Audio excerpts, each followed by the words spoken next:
At the beginning of the term, we thought about how sustainability means enduring into the long-term future, and we thought about how sustainable systems are ones that are able to operate and persist on their own over long periods of time. And how do they do that? How have they done that for billions of years? Well, one way is that they operate in closed loops where there's no waste. Waste from one system is food for another system. And we know from the law of thermodynamics that matter cannot be created or destroyed. In other words, everything must go somewhere. 50 years ago, an ecology professor penned these 4 laws of ecology, where he boiled down the thinking to some simple ideas that help us remember how it works. And they're still valuable today, in my opinion. So his 4 laws of ecology say, everything is connected to everything else. Everything must go somewhere. There is no away to which things can be thrown. You cannot throw it away. Nature knows best. That's our instruction manual out there. And there is no such thing as a free lunch. That's that idea that there are always trade-offs. When we think about waste, we could realize that waste is just a symptom of bad design. And some consultants who work with manufacturing companies say, well, waste is still an output, just like your product is, but it's non-product output, so you're essentially throwing money away too. A system that deals with going around in cycles is called cradle-to-cradle design, and it was developed by McDonough and Braungart, an architect and a chemist from the US and from Germany, and they identified 2, call it metabolisms, through which nutrients could cycle, and they could keep cycling continuously. One metabolism is biological, and materials in this cycle just return to the biosphere. So examples include wood that eventually breaks down, decomposes, and goes back into the earth. Paper, plants, those are all biological. Then technical metabolisms are materials that can't decompose and go back to the biosphere. They cycle around in, call it cycles of industry, in closed loops. So for example, a chair, the chair I'm sitting on, a Herman Miller chair, is a cradle-to-cradle certified chair, and when it reaches the end of its life cycle, maybe 100 years from now, it can be completely disassembled. The plastic that makes up the arms can be remanufactured into more arms. It's that kind of process. The seat is a fabric. It can go into the biological cycle.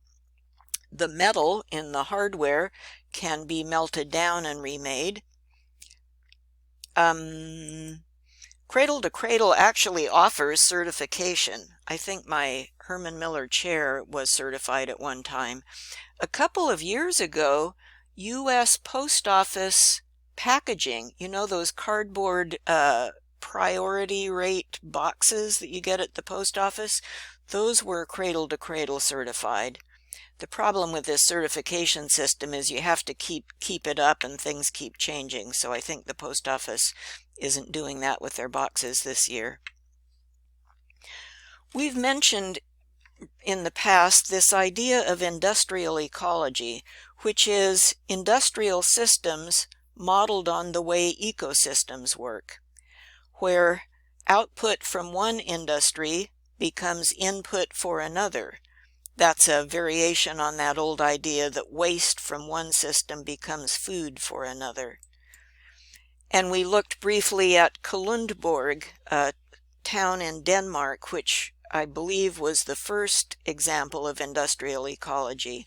Here's a diagram of its various companies and the industrial symbiosis that cycles between the plants. Well, you'll notice maybe a couple of companies here that you recognize. Here is Novo Nordisk. I think that's a pharmaceutical company. They're part of the thing. And here is Gyprock, the company that makes gypsum board. And then there are some others that there's Statoil, we've probably heard of that. And then there are some others we might or might not have heard of, but they're all connected, and waste from one becomes input for another. So now we go on to the idea of zero waste and circles. And so instead of asking, how can we recycle more? What if we ask a different question? What if we ask, how can we stop producing waste in the first place? Years ago, we thought that Earth had infinite resources. We could just use as many as we wanted, and we would use them, and we would send them away to some landfill we knew not where. That was a linear system. Now we know that resources are finite, and we're thinking about how can we do this circular zero waste system. In that old traditional linear system, we did what Paul Hawken called take, make, waste. Take it from the mine, make something of it, and then give off the waste. Hawken says in this new system, we call this borrow, use, return. We borrow a resource, we use it in our cycle, and we return it to the cycle, maybe in a technical metabolism. So another way to think about this cradle-to-cradle idea is a term called the circular economy. This diagram here is from the European Parliament, where they are working on, as you can see in the center of the circle, where they are working on how to foster a circular economy. And this idea is modeled on our instruction manual out there, where life has been making its way for billions of years, and for all but the last few, it's done it successfully without us. And how does it do it? It does it because waste equals food. Waste from one process is food for the next process.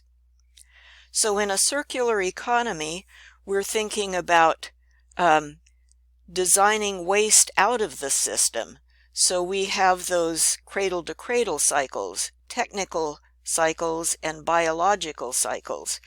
We use renewable energy rather than non-renewable fossil fuels. We use non-toxic materials, so we're not putting toxins into any of our systems. And there are all kinds of terms and concepts that feed into this circular economy idea. I've listed some of them at the top. Cradle to cradle, we've just talked about. The service economy is an idea where instead of buying products, you buy or you pay for the service of the product. An early example was Interface carpets, which you see in commercial buildings. Interface sells carpet tiles, and instead of buying a whole room full of a roll of carpet, you lease the carpet service, and anytime a carpet tile gets worn out, Interface comes in and replaces that tile, and you still have a floor. Biomimicry is the idea of looking at nature as a model and doing what they do. Industrial ecology we talked about. We've talked about systems thinking. Natural capital is another idea. Capital, the materials that we have in stock that we use for making things, capital can be natural capital. It can be human capital or social. It can be financial, that is, the money that you have, or it can be manufactured goods.